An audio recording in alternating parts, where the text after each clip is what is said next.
Bravo, bravo, well done, well done. Very, very hard piece. Yeah. When you're playing this piece, what comes to mind? What do you think that Bach was thinking about when he wrote this prelude? Do you have a kind of a character that you imagine before you play it? Yeah. What? Kind of jovial and buoyant. Buoyant, Yeah. jovial, I like that. It's kind of celebratory, isn't it? Yeah? It's the kind of music you maybe would want at like a wedding or a coronation or something like that. It's not funeral music, yeah? But it's not a chase either, is it? It's not a race, yeah? Can you find a sound at the beginning? He's very, very clever, isn't he? The way he uses the open strings. And in fact, he's even too clever for his own good, because we're playing, obviously, a 5-string piece on a 4-string cello. So he starts in D, this, we've got the open string, and then he goes down, and then later on he goes to G, and in the middle he uses E as, but we don't have the E string, so we have to make the E string ourselves, yeah? But he's using all the open strings. Why do you think he's doing that? What does he want from the open strings? Does it sound more resonant? Exactly, yeah? So what I found was the speed that you were playing and the kind of way you were playing didn't really have enough resonance for me. You know, I want to hear that string ringing while you're actually playing the opening notes. Can you try it again? Maybe try it. You actually settled down to a slightly slower tempo later on in the prelude, which I liked. Try that tempo at the beginning, so that it's got a little bit more feeling of grandeur at the beginning, yeah. Yeah, this is what I mean. It sounds a little bit like it sounds like you're kind of like on a horse. I think it's a little bit more, yeah, a little bit grander. Like, you know, when I hear this piece, I hear an orchestration behind it. I hear like trumpets and I hear drums, yeah, and I hear kind of, you know, more celebratory, yeah. Yours sounds a little bit lightweight. I want to hear more, yeah.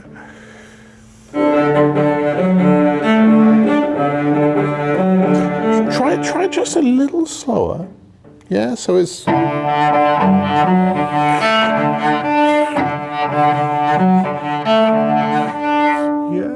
Just try it slower.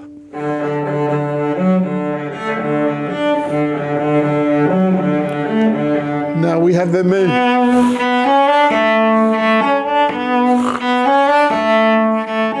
Bach's very clever the way he writes this. Do you see what he does in that bar? Here, those 3 notes are part of what chord? C. No, D major. D major. No. D major. G major. G major. And then he writes, which is the melody, and then what are those 3 notes? D major. So he's going from G major, da da da da da da da da da. So he's breaking the chord up in the first beat, and then he's writing melody in the second beat, and then he's breaking the chord up in the third beat and writing melody in the fourth. So he's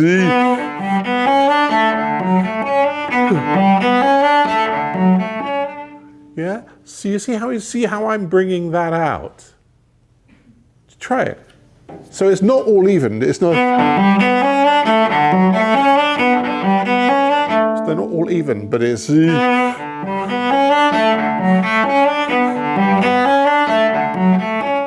Yeah. So I'm showing the harmony, and then I'm playing the melody.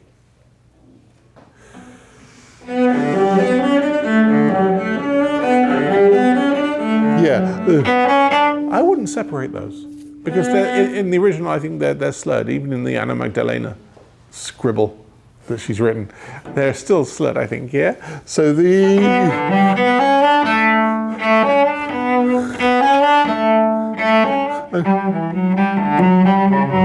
now that's a sequence. She's writing a sequence going.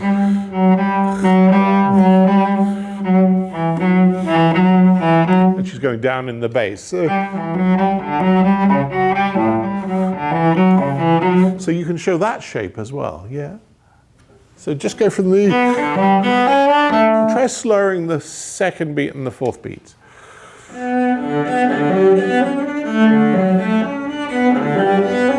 Very elegant. I think it sounds much nicer like that. Yeah, it's good.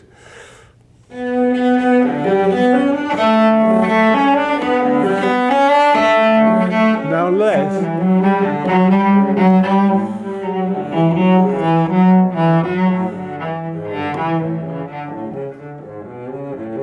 Yes, so now we get to hear. Is that a high point or a low point? Well, it's the lowest point of the phrase. Exactly. So you don't want to use too much bow. Then more. So you show that growth. Yeah. So here you start less. Again. Yeah, and then you get to the low point, the A7. Yeah.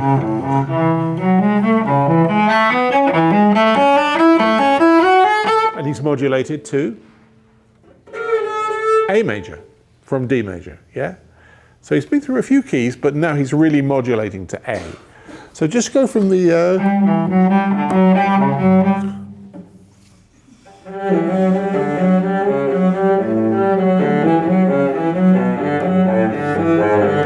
Now low point, you go.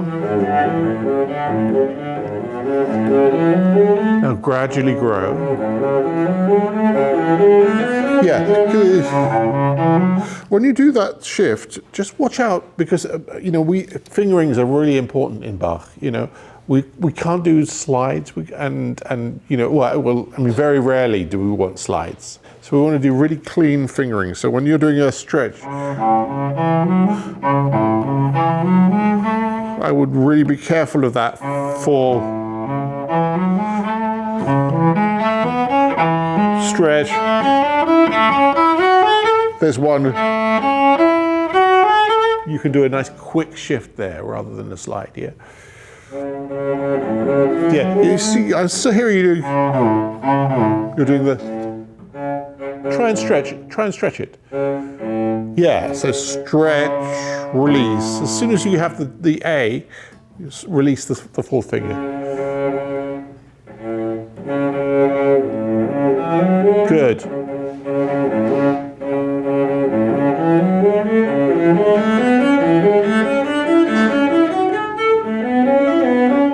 Yeah, and this is a nice tempo.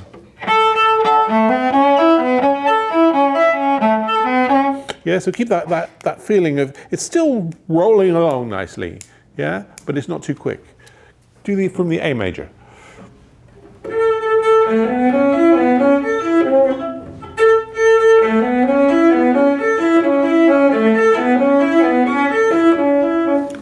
Now here he is being clever again, using the open A. So let's get the resonance going.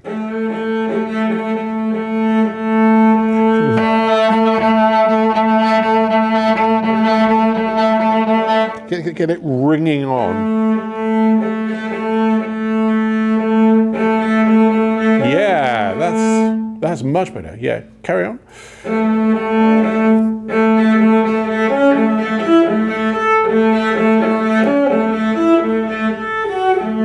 And then we've got exactly the same thing again as he did in the third bar. So we're good. So D major, A major. So we show the melody.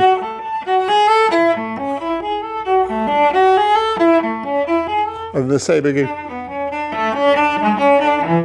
So he's really clear about his direction, isn't he? About the shaping of the music. You can see how he's composed it That's really, really important to try and put yourself into the shoes of the composer and see how has he structured this? How has he made this shape?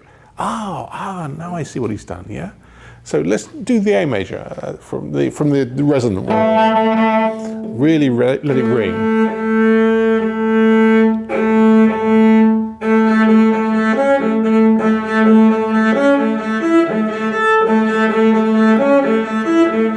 Yeah, you know, I noticed you do a different fingering each bar. You do the fourth finger and then you do the first finger. Any reason for that?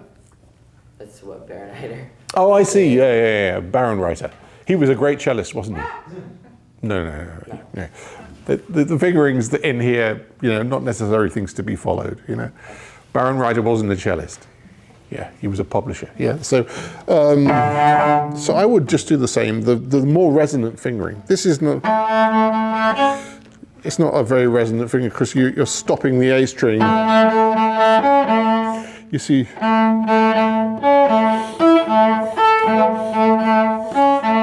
And the rest of it, the A can ring. Yeah?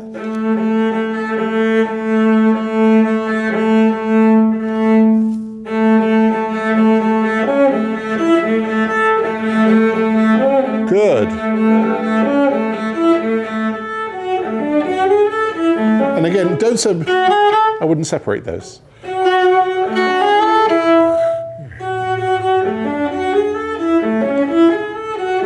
Very good. And remember, so we want to start a little less. Less. So each bar grows a little bit to the fourth beat.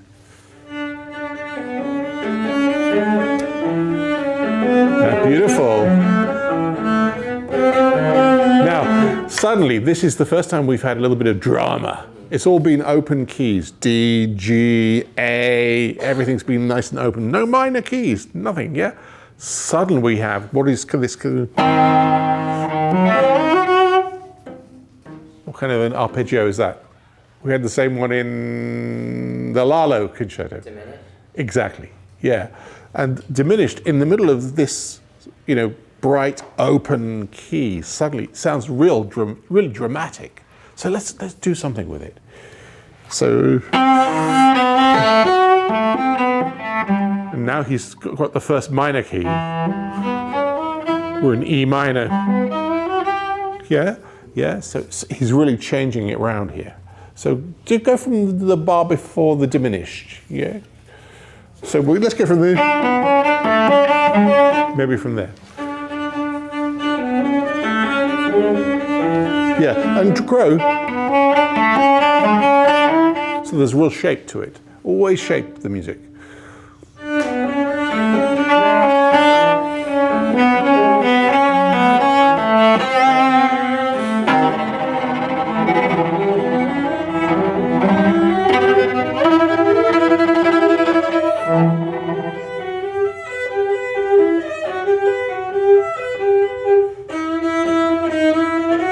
Yeah, so this is the fingering. I know a lot of people do this fingering. It just sounds to me like a little bit squirmy, this fingering. Yeah, with the thumb. I prefer the.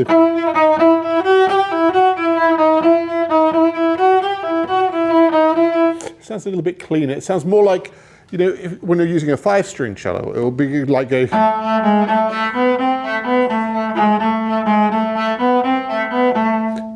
Except a fifth higher. Yeah, it would be like that. So what we're going to try and imitate that sound.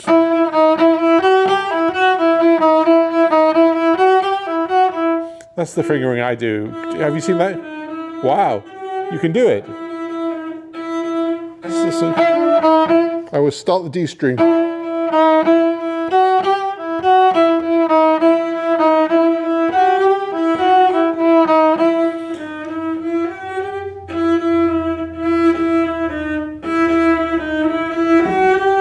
Yeah, it's okay, you don't have to do it. It's the most difficult thing to change fingerings in the middle of a masterclass. You don't have to do that. But have a think about the way that sounds, because to me it sounds more like.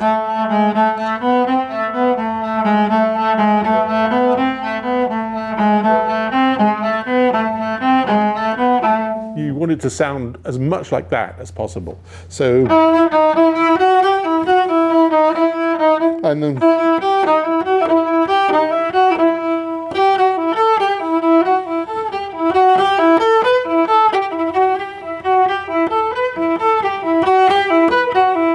so you want it to sound quite clean, and it's obviously going to be in tune, but it's going to also sound as if you're kind of, you're deceiving the audience into thinking you've really got a fifth string. Yeah. So let's take that as read, and let's go on after that passage. So just oh yeah, from here, what about, and I noticed when you did it, you went, well, most cellists do this. There you go. They do a huge accent on that F sharp because they want to get to the tip. But for the, yeah. What about hardly anything?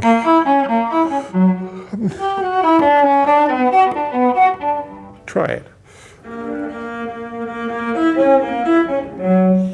Yeah. So try not to accent that.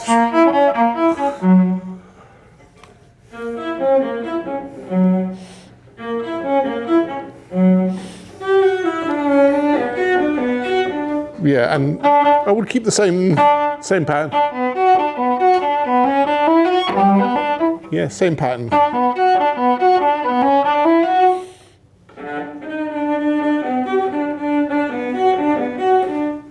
Carry on.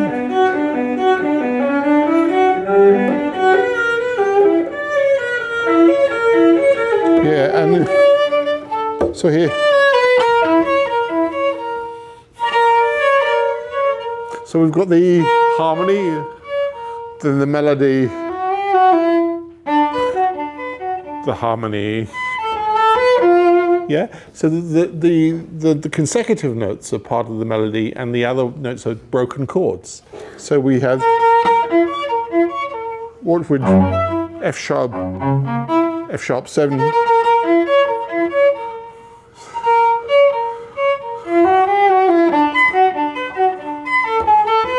Yeah, so try yum ba bum ba bum ya da da da da dum ba bum ba bum, rather than all.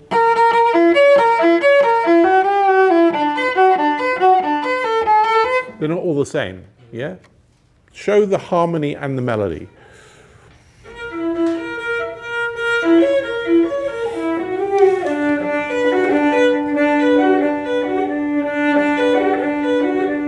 Good, good. Try this. So we go down, up, and then you get a natural diminuendo. If you use the right amount of bow, you just work your way down the bow. So we start here, then you make it up, so you go back to where you were. It's all to do with bow division. You really have to think about your bow division. 2, -1, 2, -1, 2, and then back again. Yeah, so you can really make the shape. That's all it is. It's just bow division. It's just the way you use your bow, rather than using the same amount of bow on every note. Try it.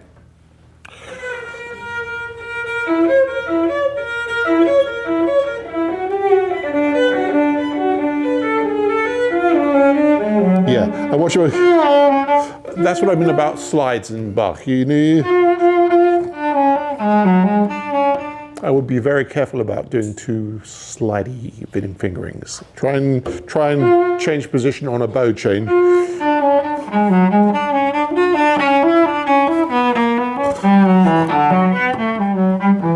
You see, all of those I was doing. All my shifts were on bow changes, so I can keep it clean. So it never sounds, you never get that effect. Later on as well, if you do that, it doesn't sound, yeah. So what I was doing that stretch release that I was talking about. And my students know about this, so the stretch release. Stretch, release. Rather than You hear so many cellists doing that kind of thing. Sounds so much better if you can do that stretch release thing. Yeah, try it later on.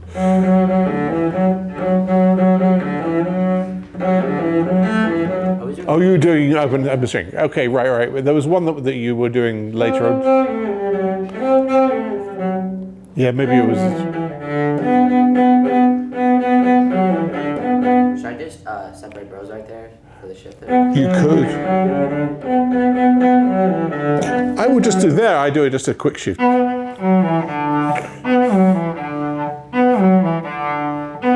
really quick light shift. Yeah.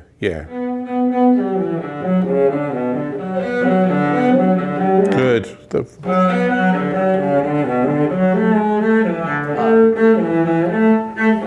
There you can do. Yeah.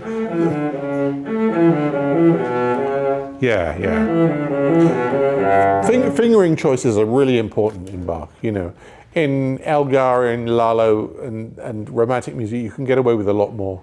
You know, because you can sort of shift in strange places and it still sounds good. Yeah, but in Bach, you have to be really, really conscious of where you're shifting. Very good. I'm a bit worried we're kind of over time, aren't we? Yeah.